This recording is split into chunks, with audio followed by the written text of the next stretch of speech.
There has been a huge development in the attempt to regulate tech companies today, but had nothing to do with Facebook.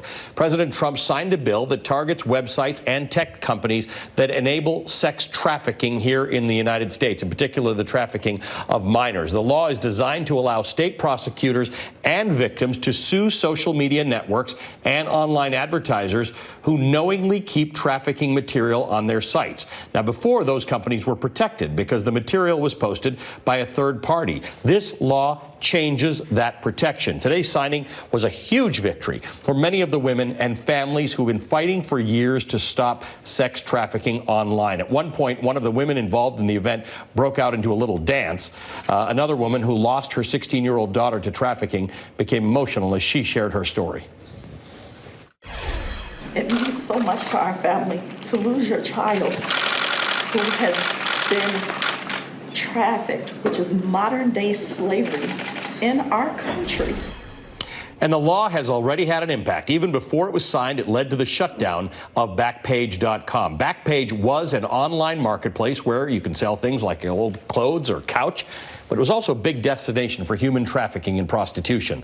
Last Friday, the Justice Department seized the site and charged 7 people with crimes, including facilitating prostitution, conspiracy to facilitate prostitution, and money laundering. Joining me now is a man who has spent years investigating Backpage and introduced legislation to stop enabling sex traffickers, Ohio Senator Rob Portman. Senator Portman was in the Oval Office today when the president signed the bill. Congratulations, Senator. You and I talked about this months ago. This is something you and some of your colleagues in the Senate have spent a lot of your time and currency getting done. How do you feel?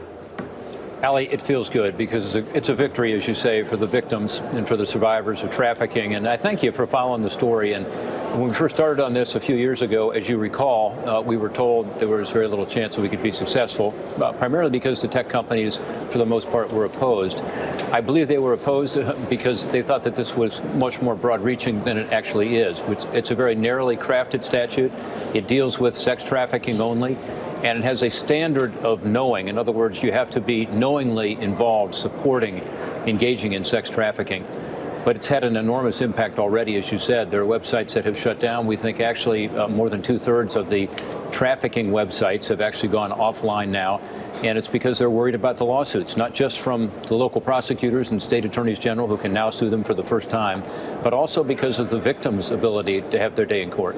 The websites hid behind the Communications Decency Act, which is, in fairness, written at a time when we just didn't know what was going to be on the internet. Right. And that's what a lot of these companies, even the companies that weren't involved directly in this, but a lot of tech companies said, once you go down this road, it's a slippery slope, and you people in Congress will end up doing damage to the free internet because you don't really know how to manage it. The concept that you took a thin slice and were able to regulate it around something that I think we can all agree is abhorrent, sex trafficking, particularly of minors, I think is a good precedent for the world we're in right now, where we're going to have to figure out regulation of the internet on other levels as well.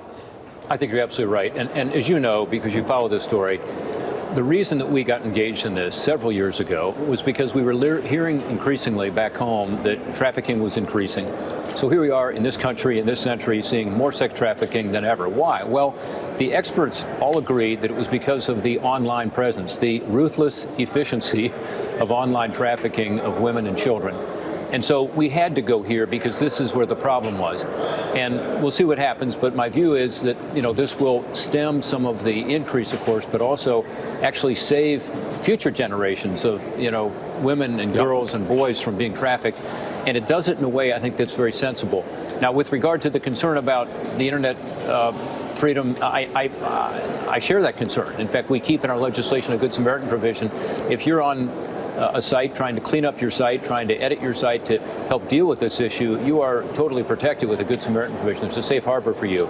But for those who are knowingly engaged in this, who would be arrested for it and jailed if they were to do it on the street corner, you don't want to allow them to do it online. Senator, I have to remind people this was a bipartisan effort. You and your Democratic colleagues worked together to get this done, so thank you for that. Senator, I have to ask you about all the deliberations that we've got right now about Syria. You're on the Foreign Relations Committee, Homeland Security. What are your thoughts right now? Ali, I think we need to respond, and I think we need to respond in an international manner. In other words, I think it would be likely that if we have some of the Arab countries joining us, some of our European partners joining us, that we'll be much more successful in terms of avoiding this from ever happening again. In other words, we need to step forward and respond, but let's internationalize it to the extent possible. I think it's actually quite possible to do that because it seems to me there's an international outrage of what's going on, as there was last time, as there was the time before when we didn't act. But my hope is that in addition to our NATO allies, that we could actually get some of the countries in the region to participate as well.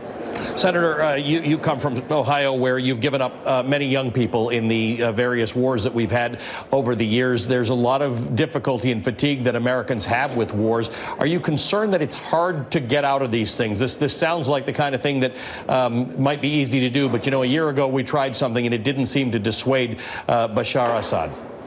Yeah, well, it seemed to persuade him at the time because he told us that he was getting rid of all his chemical weapons, and the Russians, as you know, confirmed that.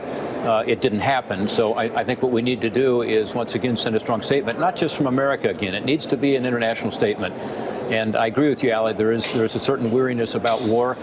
All the more reason for us to go in with the posse, you know, not just go in as the Lone Ranger. And I think that's very important in Syria, but also in other parts of the world. What's your advice right now? Because everybody's soliciting advice at the White House. What do you think the best course of action would be? Something limited, something that we wait a little longer on so that we can get more allies into it. What are you thinking? I would be more deliberate. I would, let's take our time. I don't mean a matter of weeks. I mean a matter of days. But let's take our time to get all the facts, to get as many of our allies as possible engaged in this, provide them the facts. My understanding is, from what I know about this, is that it's very clear who was involved and who's responsible.